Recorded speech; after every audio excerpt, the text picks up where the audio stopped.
ಒಬ್ಬ ಇದ್ದ ಮಹಾನುಭಾವ, ರಂಗಣ್ಣ ಅಂತ ಅವನ ಹೆಸರು. ಅವನು ನೀರು ಬಡಿಸ್ತಾ ಇದ್ದ.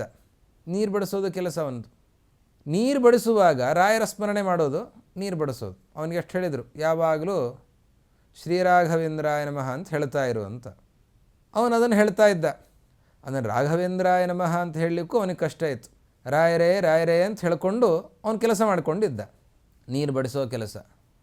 ಅವನಷ್ಟು ನೀರು ಬಡಿಸೋದು, ಮಠದಲ್ಲಿ ಭೋಜನವನ್ನು ಮಾಡೋದು, ರಾಯರ ಪ್ರಸಾದವನ್ನು ಸ್ವೀಕರಿಸೋದು, ನಿತ್ಯ ಅಷ್ಟು ಮಾಡ್ತಾ ಇದ್ದ.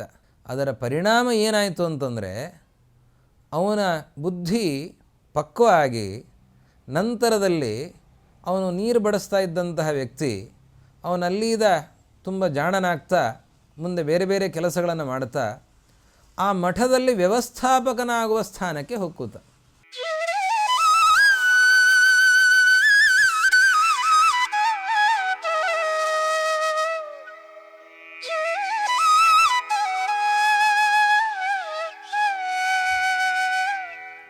ಶ್ರೀ ಗುರುಭ್ಯೋ ನಮಃ. ಹರಿ ಓಂ. ಶ್ರೀಮತೋ ರಾಘವೇಂದ್ರಸ್ಯ ನಮಾಮಿ ಪದಪಂಕಜೇ. ಕಾಮಿತಾಶೇಷಕಲ್ಯಾಣಕಲನಾಕಲ್ಪಪಾದಪೌ. ರಾಘವೇಂದ್ರ ಗುರುಸಾರ್ವಭೌಮರ ಚರಣಾರವಿಂದಗಳಲ್ಲಿ ಭಕ್ತಿಪೂರ್ವಕ ನಮನಗಳನ್ನು ಸಲ್ಲಿಸ್ತಾ ಓಂ ಚೇಷ್ಟಕಾಯ ನಮಃ. ಕೃಷ್ಣಾವಧೂತರು ರಾಯರನ್ನು ವಂದಿಸ್ತಾ ಇದ್ದಾರೆ. ಚೇಷ್ಟಕ ಅಂತಂದರೆ ಚೇಷ್ಟಯತಿ ಇತಿ ಚೇಷ್ಟಕ, ಚೇಷ್ಟೆಯನ್ನು ಮಾಡಿಸುವವರು ಅಂತರ್ಥ.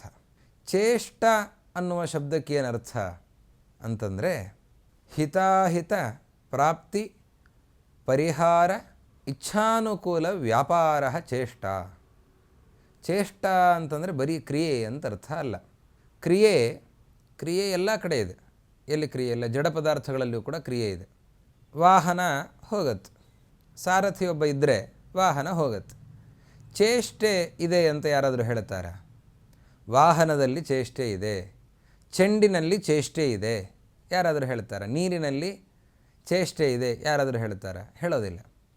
ಚೇಷ್ಟೆ ಇದೆ ಅಂತ ಎಲ್ಲಿ ಹೇಳ್ತಾರೆ? ಕಪಿಯಲ್ಲಿ ಚೇಷ್ಟೆ ಇದೆ ಅಂತ ಹೇಳ್ತಾರೆ, ಮಾನವನಲ್ಲಿ ಚೇಷ್ಟೆ ಇದೆ ಅಂತ ಹೇಳ್ತಾರೆ. ಇವತ್ತು ಚೇಷ್ಟೆ ಅಂತನ್ನುವ ಶಬ್ದ ಸ್ವಲ್ಪ ಸಂಕುಚಿತವಾದ ಅರ್ಥದಲ್ಲಿ ಬಳಕೆಯಲ್ಲಿದೆ. ಕಪಿಚೇಷ್ಟೆ ಅಂತಲೇ, ತುಂಬ ಚೇಷ್ಟೆ ಮಾಡ್ತಾ ಇದ್ದಾನವನು ಅಂತಂದರೆ ಮಾಡಬಾರದ್ದನ್ನು ಮಾಡ್ತಾ ಇದ್ದಾನೆ ಅಂತ ಅನ್ನೋ ಅರ್ಥದಲ್ಲಿ ಚೇಷ್ಟೆ, ಕಪಿಚೇಷ್ಟೆ ಅಂತನ್ನೋ ಅರ್ಥದಲ್ಲಿ ಇವತ್ತು ಬಳಸ್ತಾ ಇದ್ದೇವೆ. ವಾಸ್ತವವಾಗಿ ಚೇಷ್ಟ ಅನ್ನುವ ಶಬ್ದಕ್ಕೆ ಇನ್ನೂ ವ್ಯಾಪಕವಾದ ಅರ್ಥ ಇದೆ. ಚೇಷ್ಟ ಅಂತನ್ನೋದಕ್ಕೆ ತಿಳಿದು ಮಾಡುವ ಕೆಲಸ, ತಿಳುವಳಿಕೆ. ಏನು? ಇದರಿಂದ ನಮಗೆ ಒಳ್ಳೆಯದಾಗತ್ತೆ, ಇದರಿಂದ ನಮಗೆ ಕೇಡಾಗತ್ತೆ, ಇದನ್ನು ತಿಳಿದುಕೊಂಡು ಇದನ್ನು ಮಾಡಬೇಕು, ಇದನ್ನು ಬಿಡಬೇಕು ಅಂತ ಇಚ್ಛೆಯ ಪುರಸ್ಸರವಾಗಿ ಮಾಡುವ ಕೆಲಸವನ್ನು ಚೇಷ್ಟ ಅಂತ ಹೇಳ್ತಾರೆ. ಹೀಗಾಗಿ ಚೆಂಡಿನಲ್ಲಿ ಚೇಷ್ಟೆ ಇದೆ ಅಥವಾ ವಾಹನದಲ್ಲಿ ಚೇಷ್ಟೆ ಇದೆ ಅಂತನ್ನೋ ವ್ಯವಹಾರ ಇಲ್ಲ. ಮಾನವರಲ್ಲಿ ಚೇಷ್ಟೆ ಇದೆ, ಮನುಷ್ಯನಲ್ಲಿ ಚೇಷ್ಟೆ ಇದೆ.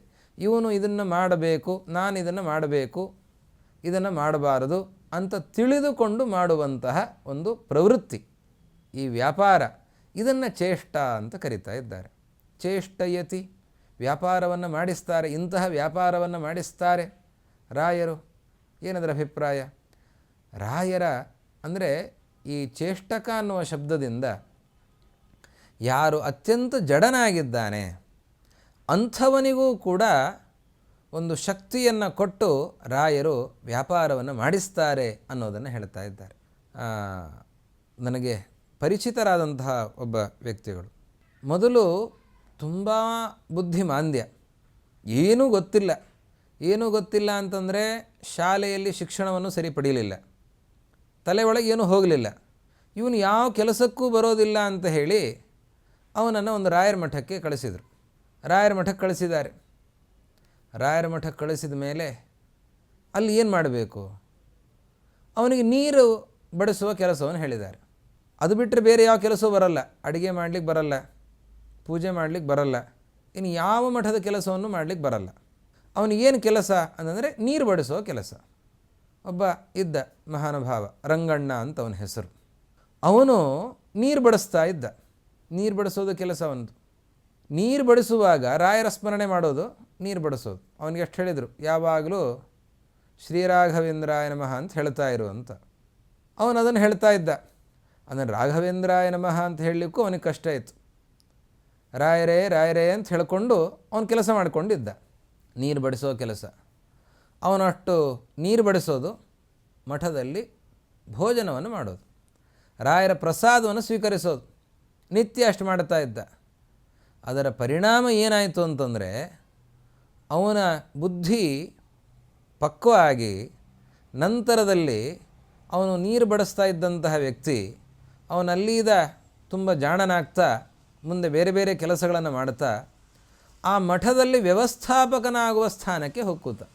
ಇಡೀ ಮಠದ ಜವಾಬ್ದಾರಿಯನ್ನು ನೋಡಿಕೊಳ್ಳುವ ಶಕ್ತಿ, ಆಗುಹೋಗಳು, ಎಷ್ಟು ಮಠಕ್ಕೆ ಆದಾಯ ಇದೆ, ಎಷ್ಟು ಖರ್ಚಿದೆ, ಯಾರು ಬರ್ತಾರೆ, ಯಾರು ಯಾವ ರೀತಿಯ ಸೇವೆಯನ್ನು ಸಲ್ಲಿಸ್ತಾರೆ, ಅವರ ಜೊತೆಯಲ್ಲಿ ಹೇಗೆ ವರ್ತಿಸಬೇಕು, ಎಲ್ಲವನ್ನೂ ಕೂಡ ಚೆನ್ನಾಗಿ ಮನಗಂಡು ಅವನು ಭಾರೀ ದೊಡ್ಡ ವ್ಯವಸ್ಥಾಪಕನಾಗಿ ಮಠವನ್ನೇ ಮುಂದೆ ನಡೆಸುವ ಸ್ಥಾನಕ್ಕೆ ಹೋದ. ಇದು ಯಾವುದರ ಪ್ರಭಾವ? ಇದು ರಾಯರ ಪ್ರಸಾದವನ್ನು ಉಂಡದ್ದರ ಪ್ರಭಾವ. ಅದೇ ರೀತಿಯಲ್ಲಿ ರಾಯರ ಸ್ಮರಣೆ ಮಾಡಿದ್ದರ ಪ್ರಭಾವ. ಹೀಗೆ ರಾಯರು ಚೇಷ್ಟಕಃ, ಇಷ್ಟು ಚೇಷ್ಟೆಯನ್ನು ಅಂದರೆ ಅಂತಹ ಜಾಣ್ಮೆಯನ್ನು ಕೊಟ್ಟು ಇಷ್ಟೆಲ್ಲ ವ್ಯಾಪಾರಗಳನ್ನು ಮಾಡಿಸ್ತಾರೆ. ಇದು ಅವರ ಅವತಾರ ಕಾಲದಲ್ಲಿ ಮಾತ್ರ ಅಲ್ಲ. ಅವರ ಅವತಾರ ಕಾಲದಲ್ಲಿ ಅವರಿಗೆ ಸ್ನಾನಕ್ಕೆ ಹಾಕುವಂತಹ ಗಿಂಡಿ ಒಬ್ಬ ವ್ಯಕ್ತಿ ಚಿತ್ರದುರ್ಗಕ್ಕೆ ಹೋದರೆ ಅಲ್ಲಿ ಒಂದು ಸ್ಥಳವನ್ನು ತೋರಿಸ್ತಾ ಇದ್ದಾರೆ. ಇಂತಹ ಸ್ಥಳದಲ್ಲಿ ಅವರ ಶಿಷ್ಯ ಒಬ್ಬ ಗಿಂಡಿಮಾಣಿ ಅಂತ, ಅವನು ಸ್ವಾಮಿಗಳಿಗೆ ಸ್ನಾನಕ್ಕೆ ಹಾಕೋದು, ಅವರ ಬಟ್ಟೆಯನ್ನು ಒಗೆಯುವಂಥದ್ದು, ಅಂತಹ ಕೆಲಸವನ್ನು ಮಾಡ್ತಾ ಇದ್ದವನು.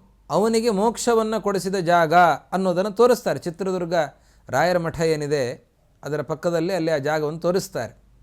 ಇಲ್ಲಿ ರಾಯರು ತಮ್ಮ ಪರಿಚಾರಕನಿಗೆ ಮೋಕ್ಷವನ್ನು ಕೊಡಿಸಿದ್ದಾರೆ ಅಂತ.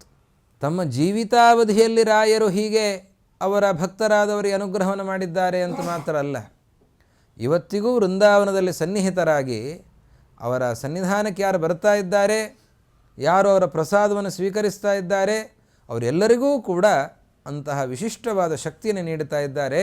ಆದ್ದರಿಂದ ರಾಯರನ್ನು ಚೇಷ್ಟಕಃ ಅಂತ ಕರೀತಾ ಇದ್ದಾರೆ. ಚೇಷ್ಟೆಯನ್ನು ಮಾಡಿಸುವವರು, ವಿವೇಕವನ್ನು ಕೊಡ್ತಾರೆ. ಯಾವುದು ಒಳ್ಳೆಯದು, ಯಾವುದು ಕೆಡಕು, ಯಾವುದರಿಂದ ಒಳ್ಳೆಯದಾಗತ್ತೆ, ಯಾವುದರಿಂದ ಕೆಟ್ಟದ್ದಾಗತ್ತೆ, ನಾನು ಹೇಗೆ ವರ್ತಿಸಬೇಕು, ಈ ಎಲ್ಲ ಆಲೋಚನೆಗಳನ್ನು ಕೊಟ್ಟು ಕೆಲಸವನ್ನು ಮಾಡಿಸುವ ಶಕ್ತಿ ಅದು ರಾಯರಲ್ಲಿದೆ ಅಂತ ಅಭಿಪ್ರಾಯದಲ್ಲಿ ಅವರನ್ನು ಕೃಷ್ಣಾವಧೂತರು ಸ್ತುತಿಸ್ತಾ ಇದ್ದಾರೆ. ಚೇಷ್ಟಕ ಎಂಬುದಾಗಿ ಹೇಳ್ತಾ ಇದ್ದಾರೆ. ಅವರನ್ನು ಆ ರೀತಿಯಲ್ಲಿ ನಾವು ಸ್ತೋತ್ರವನ್ನು ಮಾಡೋಣ. ನಾವು ಕೂಡ ಒಳ್ಳೆಯ ವಿವೇಕವನ್ನು ಪಡೆದುಕೊಳ್ಳೋಣ, ಕ್ರಿಯಾಶೀಲರಾಗೋಣ ಅಂತ ಹೇಳ್ತಾ ಓಂ ಚೇಷ್ಟಕಾಯ ನಮಃ ಓಂ ಎಂಬುದಾಗಿ ಅವರನ್ನು ವಂದಿಸ್ತಾ ಈ ಎರಡು ಮಾತನ್ನು ಅರ್ಪಿಸೋಣ. ಇದರ ಅರ್ಥಚಿಂತನೆಯನ್ನು ಸಮರ್ಪಿಸ್ತಾ ಮುಂದಿನ ನಾಮದ ಅರ್ಥಚಿಂತನೆಯನ್ನು ಮುಂದಿನ ಸಂಚಿಕೆಯಲ್ಲಿ ಮಾಡೋಣ. ಶ್ರೀ ಗುರು ಮಧ್ವೇಶ ಅರ್ಪಣಮಸ್ತು.